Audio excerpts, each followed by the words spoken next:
আসসালামু আলাইকুম প্রিয় শিক্ষার্থী ভাই বোনেরা, 2025 সালের আগমনে তোমাদের জানাই শুভেচ্ছা। আজকে আমরা উত্তোলন জাতীয় সাধারণ জাবেদা নিয়ে কথা বলবো।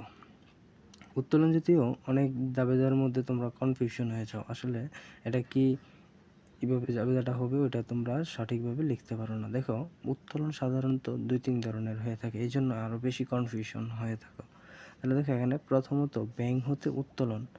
যদি এমন হয় যে ব্যাংক থেকে তুমি উত্তোলন করছো, কিন্তু এখানে বলা নাই যে তুমি ব্যবসায়ের প্রয়োজনে উত্তোলন করছো না তুমি নগদ নিজ প্রয়োজনে উত্তোলন করছো, তাহলে এটাকে ধরে নিতে হবে যে তুমি ব্যবসায়ের প্রয়োজনে উত্তোলন করছো। যদি ব্যবসায়ের প্রয়োজনে উত্তোলন করে ধরে নাও, তখন জাবেদা হবে কি নগদান হিসাব ডেবিট, ব্যাংক হিসাব ক্রেডিট।